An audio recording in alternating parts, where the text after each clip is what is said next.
Você carrega inseguranças que não aparecem no espelho, mas aparecem na forma como reage, fala e se posiciona.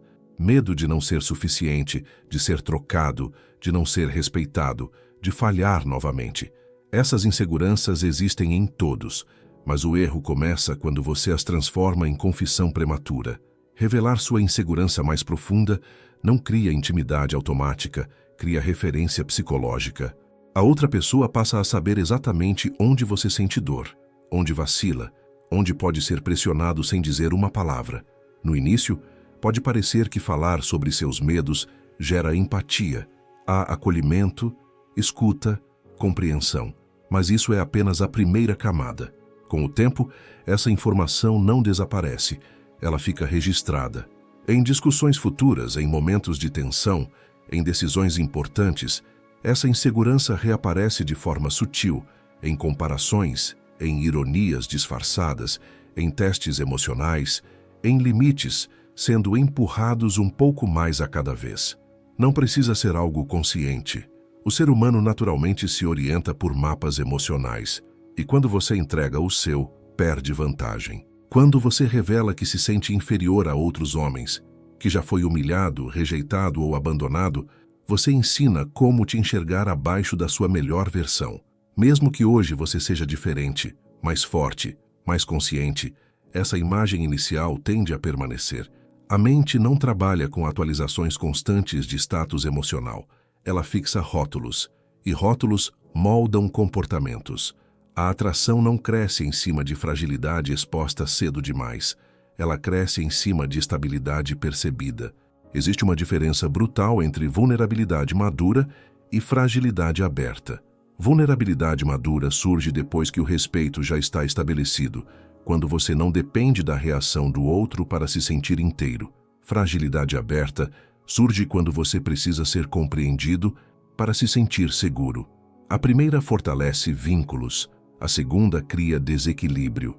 Quando você fala demais sobre suas inseguranças no começo, você comunica, mesmo sem querer, que busca validação.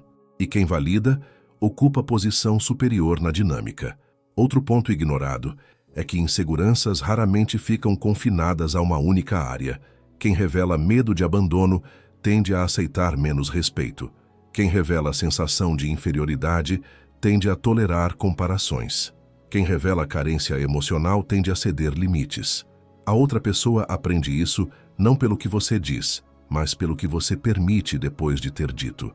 A insegurança declarada vira justificativa silenciosa para comportamentos que você não deveria aceitar. Silêncio, nesse caso, não é repressão emocional, é gestão de informação. Você não precisa mentir, inventar ou fingir ser alguém que não é. Basta entender que nem tudo precisa ser dito no momento em que é sentido. Inseguranças devem ser trabalhadas internamente, não terceirizadas para o outro resolver. Quando você resolve dentro de si, elas perdem força. Quando você entrega ao outro, elas ganham vida própria. O homem que mantém sua insegurança sob controle não é aquele que não sente medo, mas aquele que não permite que o medo dite sua comunicação. Ele observa, sente, ajusta, amadurece. Ele não transforma suas feridas em introdução. Ele entende que respeito vem antes da exposição. Quando o respeito existe, certas verdades podem ser compartilhadas sem custo. Antes disso, custam caro. Por isso, a primeira coisa que nunca deve ser revelada é aquilo que pode ser usado para diminuir sua posição emocional. Não porque alguém vá te atacar deliberadamente, mas porque relações seguem dinâmicas de poder invisíveis. Quem controla a própria exposição, controla a própria presença. E quem preserva sua insegurança mais profunda, preserva algo ainda mais valioso, sua autoridade silenciosa. Seu passado de fracassos não define quem você é hoje, mas pode definir como você será tratado se você o expõe da forma errada. Existe uma diferença enorme entre ter passado por quedas e transformar essas quedas em narrativa principal. Quando você revela em detalhes seus erros financeiros, profissionais ou relacionais logo no início, você não está mostrando maturidade, está oferecendo um rótulo fácil. E rótulos são atalhos mentais perigosos. A mente humana não analisa contexto com profundidade emocional. Ela simplifica, Quando você fala demais sobre falências, demissões, decisões ruins, relacionamentos tóxicos ou períodos de desorientação, você ensina o outro a te enxergar como alguém que já falhou. Mesmo que hoje você esteja em outro nível, a imagem inicial pesa mais do que sua evolução silenciosa. O passado vira lente, e tudo o que você faz depois é interpretado a partir dela. Existe também o erro de usar o fracasso como tentativa de gerar empatia. Você acredita que, ao mostrar dificuldades superadas, cria conexão. Mas, na prática, o que se cria é assimetria. Você se expõe, o outro observa. Você se explica, o outro avalia.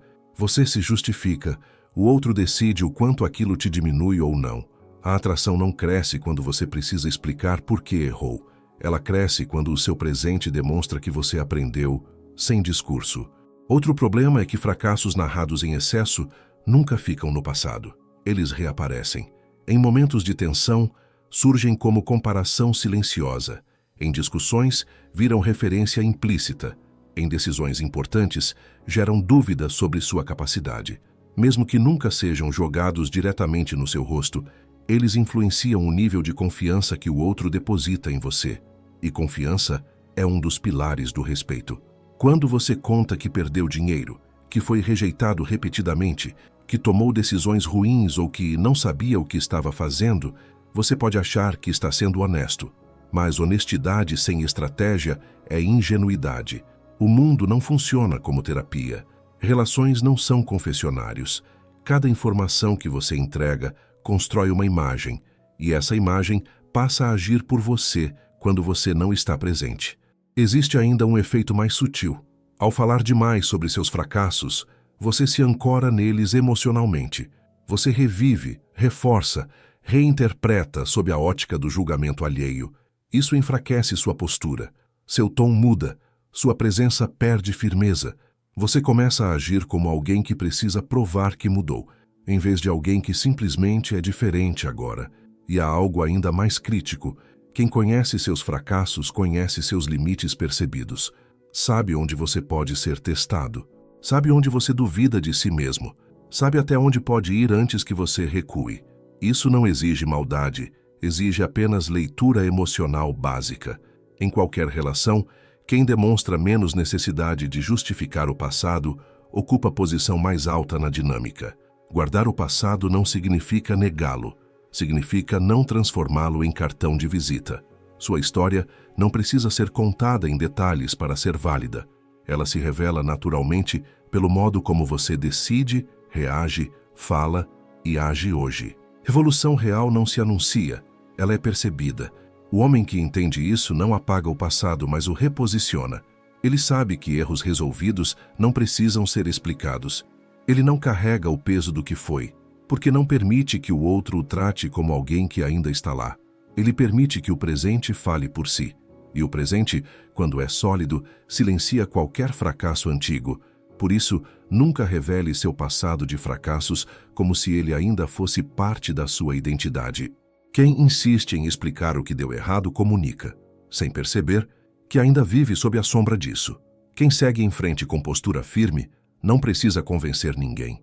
Ele simplesmente é reconhecido. Revelar o quanto você gosta dela antes da hora é um dos erros mais comuns e mais caros na dinâmica de atração. Não porque gostar seja errado, mas porque intensidade sem reciprocidade cria desequilíbrio. Quando você expõe sentimentos profundos cedo demais, você não acelera a conexão. Você antecipa a entrega e elimina a tensão que sustenta o interesse. Interesse declarado em excesso comunica algo além do sentimento. Comunica urgência. E urgência raramente é interpretada como valor. Ela soa como medo de perder, necessidade de aprovação, carência emocional disfarçada de romantismo. Mesmo que suas intenções sejam genuínas, o efeito psicológico é outro. Você se posiciona como alguém que já escolheu antes de ser escolhido. E quem escolhe cedo demais perde poder de negociação emocional. Existe um ritmo natural na construção do desejo. Ele depende de troca, de leitura, de pequenos avanços e recuos. Quando você verbaliza tudo o que sente, você retira o espaço onde o outro projeta curiosidade. Não sobra dúvida, não sobra mistério, não sobra trabalho emocional do outro lado. A atração precisa de participação ativa. Quando você entrega tudo pronto, transforma o jogo em monólogo. Outro ponto crítico. Quando você diz o quanto gosta, você cria expectativa, e expectativa muda comportamento. Você começa a agir para manter a imagem que criou. Tolera mais do que deveria, explica demais, aceita menos reciprocidade, responde rápido demais, ajusta sua agenda em excesso. A declaração não fica apenas nas palavras, ela passa a governar suas ações, e ações revelam posição. Muitas vezes o que você chama de sinceridade é, na verdade, uma tentativa inconsciente de garantir segurança. Você acredita que, ao deixar claro o quanto gosta, reduz o risco de perder, mas o efeito é inverso. Quanto mais previsível você se torna emocionalmente, menos desafio existe. E sem desafio, o interesse tende a cair. O desejo não cresce onde tudo já está assegurado. Há também o fator do teste. Quando alguém percebe que você gosta mais do que ela gosta de você, surgem testes. Alguns conscientes, outros não. Demora nas respostas, pequenas provocações, limites empurrados, exigências sutis. Não por crueldade, mas porque a mente humana testa o valor daquilo que já tem garantido. Se você passa nesses testes cedendo demais, confirma a leitura inicial. Você precisa mais do que ela. Isso não significa fingir desinteresse ou agir com frieza artificial. Significa regular a exposição emocional. Demonstrar interesse com presença, atenção e atitude é muito diferente de verbalizar intensidade. Atitudes constroem atração sem comprometer posição. Palavras em excesso criam dependência emocional antes da base estar firme. O momento certo de revelar sentimentos profundos é quando há equilíbrio claro, quando você percebe investimento equivalente, quando o respeito já está estabelecido, quando a troca é mútua e constante. Antes disso, falar demais é apostar alto sem garantias. E em relações, apostas emocionais mal calculadas custam caro. O homem que entende isso não reprime o que sente, mas não transforma sentimento em moeda de troca. Ele observa a resposta do outro, ajusta o ritmo, mantém sua vida, seus interesses, sua estabilidade. Ele não coloca alguém no centro antes que essa pessoa prove que sabe sustentar esse lugar.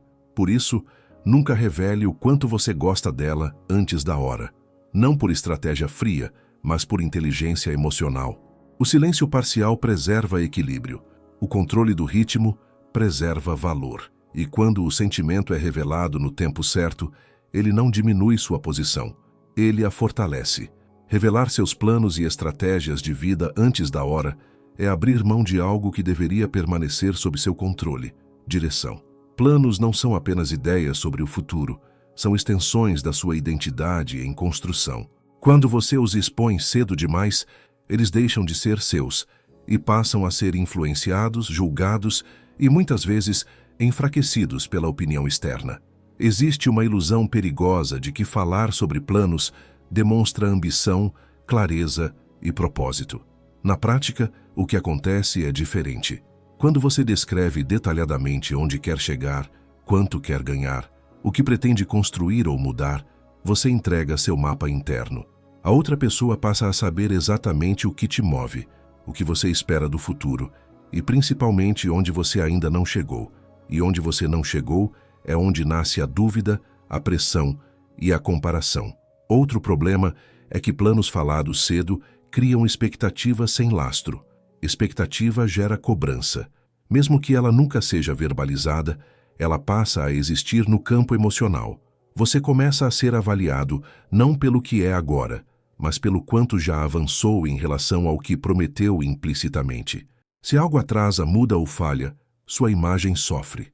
Não porque você errou, mas porque você se colocou em posição de quem anunciou antes de consolidar. Há ainda um efeito psicológico pouco percebido. Quando você fala demais sobre seus planos, você substitui execução por validação. O cérebro registra a fala como avanço simbólico.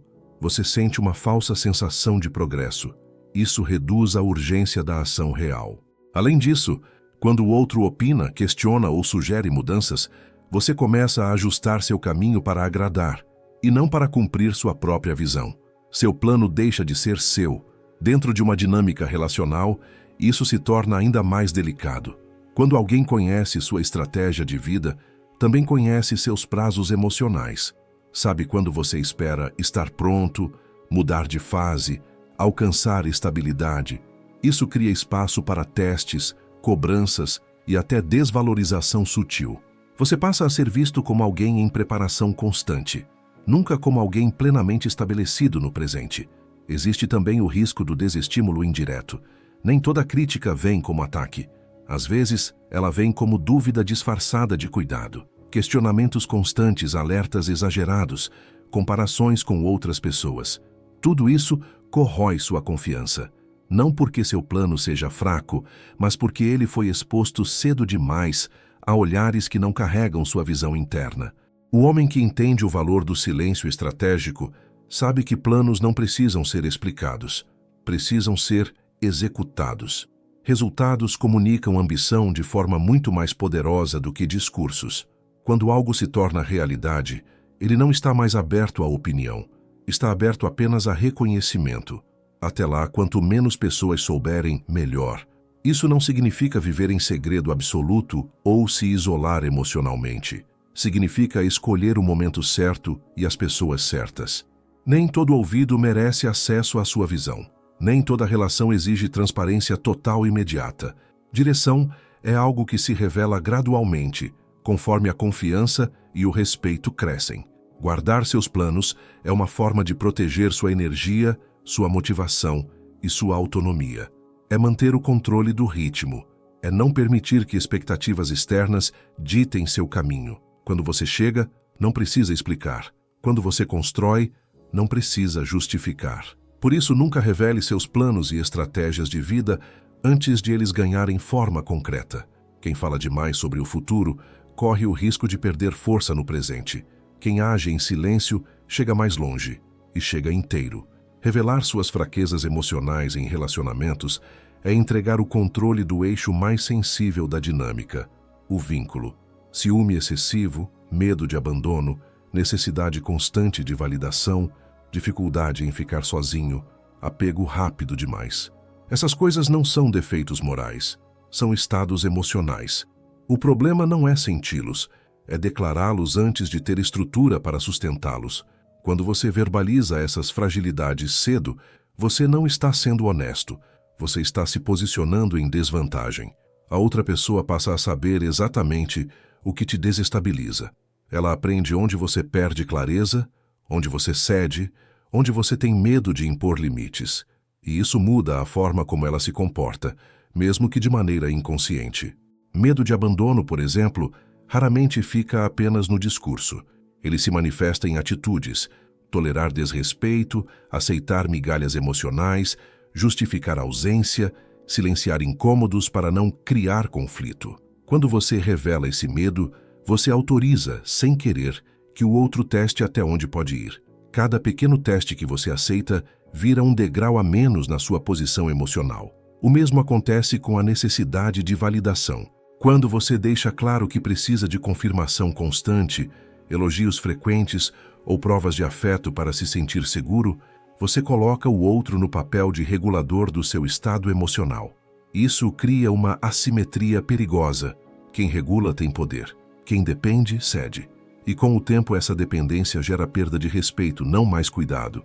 Existe uma ilusão comum de que expor essas fragilidades cria intimidade. Na verdade, cria responsabilidade emocional unilateral. Você transfere para o outro o peso de manter sua estabilidade. Isso é cansativo. E tudo o que cansa emocionalmente tende a perder valor com o tempo. Atração não sobrevive onde há obrigação emocional constante. Outro ponto crítico é que fraquezas emocionais reveladas cedo moldam expectativas. A outra pessoa começa a agir considerando suas fragilidades, não sua força. Isso pode parecer proteção no início, mas rapidamente se transforma em limitação. Você deixa de ser visto como alguém inteiro e passa a ser visto como alguém que precisa ser administrado emocionalmente. Há também o risco do uso futuro. Em momentos de conflito, aquilo que você revelou com confiança pode reaparecer como argumento implícito, não necessariamente em forma de ataque direto, mas como pressão emocional, silêncio estratégico, afastamento calculado, ameaças veladas de perda. Quem sabe que você teme perder, sabe exatamente como te controlar sem levantar a voz. Controle emocional não é repressão, é capacidade de sentir sem se desorganizar. É reconhecer suas fragilidades e trabalhar nelas internamente, antes de colocá-las na mesa da relação. Quando você resolve isso dentro de si, elas perdem força. Quando você as entrega cedo demais, elas ganham vida própria dentro da dinâmica. O homem emocionalmente estável não é aquele que não sente insegurança, mas aquele que não deixa a insegurança governar sua comunicação e suas decisões. Ele não anuncia seus medos. Ele observa seus padrões, fortalece seus limites e se posiciona com clareza. Ele entende que respeito vem antes de exposição profunda. Fraquezas emocionais só devem ser compartilhadas quando existe base sólida, reciprocidade comprovada e maturidade dos dois lados. Antes disso, silêncio é proteção, não para enganar, mas para não se diminuir. Relações saudáveis exigem dois indivíduos completos, não um tentando se sustentar no outro. Por isso, nunca revele suas fraquezas emocionais em relacionamentos antes de estar firme em si mesmo. Quem se conhece, se regula e se respeita, não precisa entregar seu ponto fraco para ser aceito. Ele é aceito porque não negocia a própria estabilidade. Revelar sua vida sexual passada em detalhes é abrir uma porta que dificilmente se fecha, não porque o passado seja vergonhoso, mas porque detalhe cria comparação, e comparação cria ruído emocional. Quando você descreve números, histórias, performances, preferências íntimas ou episódios específicos, você transforma algo que deveria permanecer no campo da presença em um arquivo mental que passa a ser consultado, interpretado e julgado. Existe a crença de que falar abertamente sobre sexo gera intimidade e confiança. O que quase nunca se percebe é o efeito colateral. Cada detalhe vira referência, referência para comparação com o presente, com o futuro e, principalmente, com terceiros. Mesmo quando não há julgamento explícito, há avaliação silenciosa. E a avaliação silenciosa altera comportamento. Detalhes do passado sexual ativam inseguranças que não estavam na mesa. Quantidade vira medida de valor. Experiências viram padrão. Histórias viram expectativa. O que você contou começa a influenciar como o outro se sente, como se compara e como te compara. Isso cria pressão desnecessária e, muitas vezes, desconfiança onde não havia motivo. A relação deixa de acontecer no agora e passa a dialogar com fantasmas. Outro problema é que a exposição excessiva pode ser usada fora de contexto. Em momentos de tensão, aquilo que você contou com naturalidade pode reaparecer como argumento implícito. Comparações veladas, ironias, questionamentos sobre caráter ou compromisso. Não precisa ser um ataque direto. Às vezes, é apenas uma mudança de postura, um distanciamento sutil, uma leitura diferente sobre quem você é. Há também o risco de você mesmo se aprisionar na narrativa que criou. Quando você descreve seu passado com ênfase, você passa a se sentir pressionado a manter uma imagem, seja de experiência, seja de desapego, seja de liberdade. Isso engessa sua espontaneidade. Em vez de viver a intimidade presente com leveza, você passa a performar de acordo com o que contou. A conexão perde naturalidade. Mistério. Nesse campo, não é omissão maliciosa, é economia emocional. Nem tudo que é verdadeiro precisa ser verbalizado. A intimidade mais forte nasce da presença, da atenção, da escuta e da sintonia no agora, não do inventário do que já passou. O corpo responde ao presente, não ao currículo. Existe uma diferença clara entre responder com maturidade e narrar com excesso. Se surgir uma pergunta direta, você pode responder com honestidade e limites. Não é necessário detalhar, comparar ou ilustrar. Respostas curtas, seguras e sem carga emocional comunicam muito mais equilíbrio do que relatos longos e explicativos. Quem se sente confortável com o próprio passado não precisa prová-lo. Outro ponto ignorado é que informações íntimas tendem a circular. Mesmo sem intenção, detalhes podem ser compartilhados, reinterpretados ou usados como referência em conversas externas. O que era privado deixa de ser, e recuperar privacidade é quase impossível depois que ela foi entregue. O homem que entende isso preserva sua vida sexual passada como parte da própria história, não como conteúdo de troca. Ele sabe que o que importa é a qualidade da presença, não a quantidade de experiências. Ele não usa o passado para impressionar nem para se justificar. Ele permite que a intimidade se construa no ritmo certo, sem interferências desnecessárias. Por isso, nunca revele sua vida sexual passada em detalhes. Não porque exista algo a esconder, mas porque existe algo a proteger: o clima, o respeito e a liberdade emocional do presente. Quando o agora é forte, o passado perde relevância. E quando você preserva esse equilíbrio, a intimidade cresce sem comparação, sem ruído e sem desgaste. Revelar sua necessidade de ser escolhido é expor a raiz de quase toda perda de poder em uma relação. Não é sobre querer companhia, afeto ou conexão. Isso é humano. É sobre precisar disso para se sentir válido. Quando essa necessidade fica visível, a dinâmica muda imediatamente. Você deixa de ser alguém que escolhe e passa a ser alguém que espera a aprovação. E quem espera a aprovação sempre negocia de baixo. A necessidade de ser escolhido se manifesta de várias formas sutis: pressa para definir a relação, medo exagerado de desagradar, dificuldade em discordar, adaptação excessiva à rotina, aos gostos e às expectativas do outro. Tudo isso comunica uma mensagem silenciosa: não quero perder você. E quando essa mensagem é percebida, mesmo sem palavras, ela se torna o centro da dinâmica. O problema não é o outro saber que você gosta dela. O problema é o outro perceber que você precisa dela para se sentir completo. Essa percepção gera assimetria imediata. Quem se sente necessário perde valor. Quem sente que pode ir embora sem colapsar mantém autoridade emocional. Isso não é crueldade, é psicologia básica de vínculo. Quando você demonstra necessidade, você começa a aceitar coisas que não deveria. Falta de reciprocidade vira algo tolerável. Desrespeitos sutis viram fase. Silêncios estratégicos viram ansiedade. Você começa a racionalizar comportamentos que antes rejeitaria. Não porque mudou seus valores, mas porque o medo de não ser escolhido fala mais alto do que o respeito por si mesmo. Existe também um efeito progressivo. Quanto mais você cede para garantir permanência, menos você é respeitado. E quanto menos respeitado, mais você sente que precisa se esforçar para ser escolhido novamente. É um ciclo silencioso de perda de posição.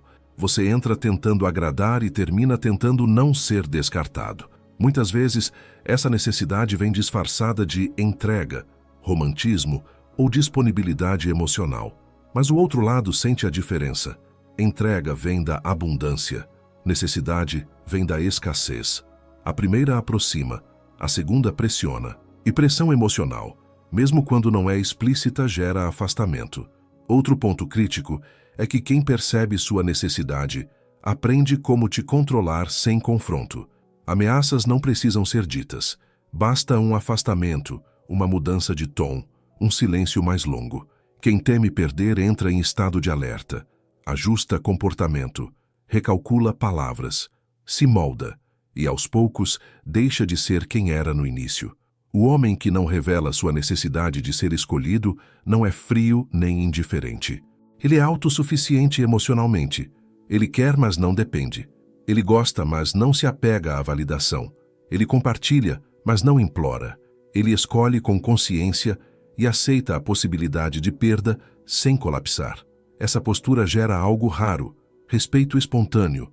Quando você se sente inteiro sozinho, a relação deixa de ser um salva-vidas e passa a ser uma escolha. Isso muda tudo. Você não força definições, não acelera etapas, não tolera desequilíbrio prolongado. Você observa se há reciprocidade real. Se não houver, você se retira sem drama. E essa capacidade de ir embora é uma das maiores fontes de poder emocional que existem. Revelar sua necessidade de ser escolhido cedo demais elimina essa força. Você se ancora no resultado, não no processo. E quando o resultado vira obsessão, o processo se deteriora. A relação deixa de fluir e passa a ser gerenciada pelo medo. Por isso, nunca revele que você precisa ser aceito, escolhido ou mantido. Trabalhe essa necessidade internamente.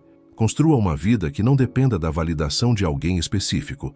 Quando você faz isso, algo muda silenciosamente. Você passa a ser escolhido não porque precisa, mas porque não precisa. E essa diferença é sentida em cada gesto, cada limite e cada decisão. O silêncio estratégico não é ausência de comunicação, é presença consciente. É saber que nem toda verdade precisa ser dita no momento em que surge, nem para qualquer pessoa. Quando você entende isso, algo muda na forma como você se posiciona no mundo. Você deixa de reagir e passa a conduzir. Deixa de se explicar e passa a ser observado. E isso altera profundamente a dinâmica de qualquer relação. Vivemos em uma cultura que confunde transparência com exposição total, como se dizer tudo fosse sinônimo de maturidade emocional. Não é. Maturidade é discernimento. É saber o que compartilhar, quando compartilhar e com quem compartilhar. Quem revela tudo, perde profundidade. Quem preserva certas camadas, mantém mistério, tensão e respeito. O silêncio bem administrado não cria distância, cria peso. Ao longo de todos os pontos anteriores, existe um fio invisível ligando tudo. Informação é poder.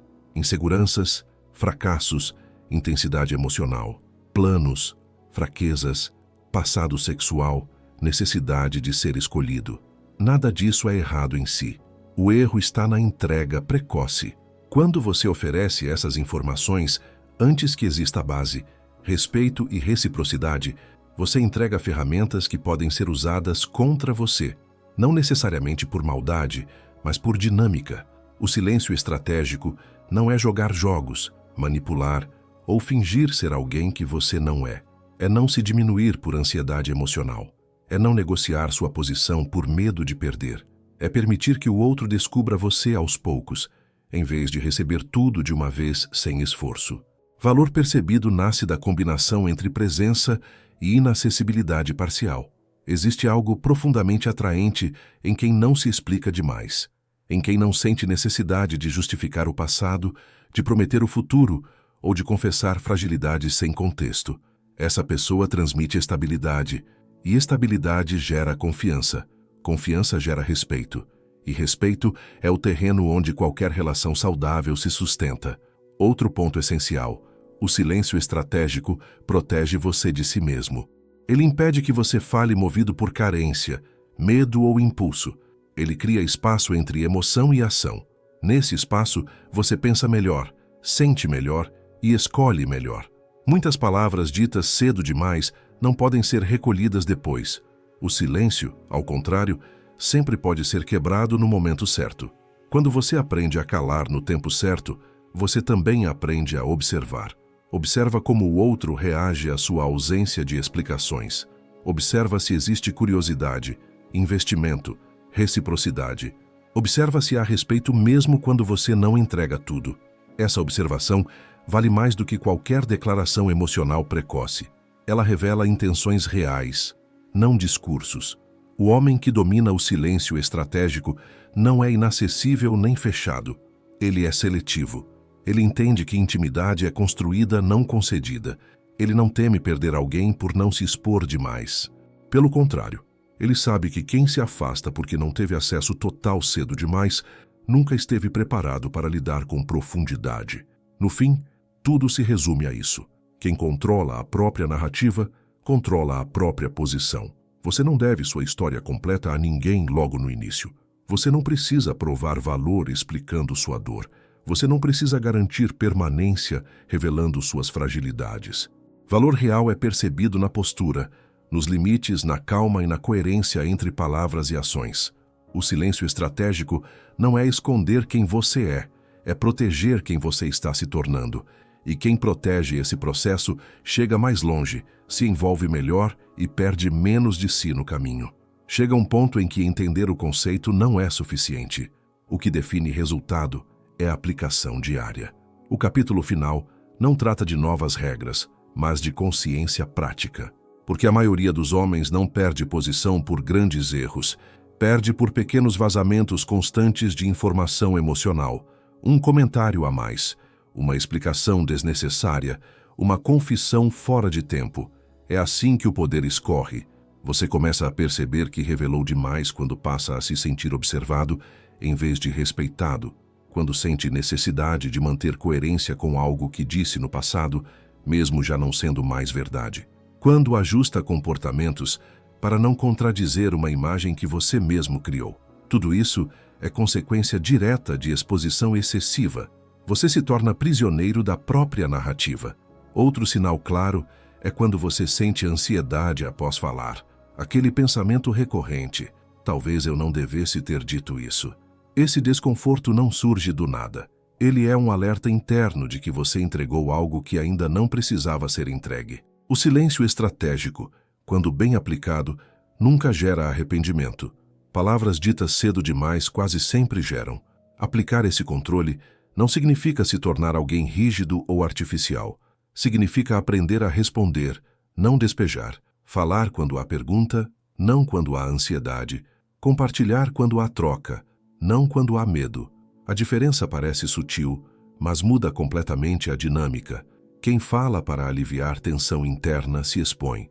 Quem fala a partir de estabilidade se posiciona. Na prática, isso exige desacelerar, ouvir mais, pensar antes de responder, perguntar a si mesmo: isso fortalece minha posição ou apenas alivia minha vontade de ser compreendido agora?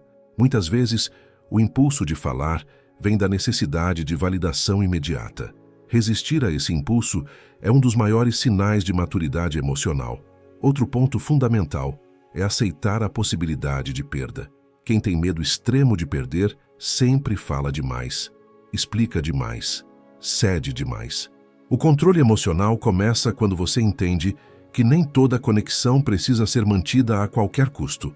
Algumas pessoas só se interessam enquanto têm acesso irrestrito. Quando percebem limites, se afastam. E isso não é perda, é filtragem. Quando você aplica tudo isso, algo curioso acontece. Você passa a ser mais ouvido falando menos. Suas palavras ganham peso porque não são constantes. Seus limites ganham força porque não são negociáveis. Sua presença se torna estável, porque não depende de reação imediata do outro. Isso muda não apenas relações afetivas, mas qualquer interação social. Você também começa a perceber quem respeita o tempo e quem tenta forçar acesso, quem acelera a intimidade, quem pressiona por confissões, quem exige explicações precoces. Esses comportamentos deixam de confundir e passam a informar. Você vê com clareza quem entende profundidade e quem só sabe lidar com exposição superficial. O maior erro seria usar tudo isso como máscara, fingir desinteresse, simular frieza, jogar jogos emocionais. Isso sempre falha no médio prazo. O que funciona é coerência interna, trabalhar suas inseguranças fora da relação, construir uma vida que não dependa de validação constante, desenvolver estabilidade real. O silêncio, nesse caso, não é técnica, é consequência.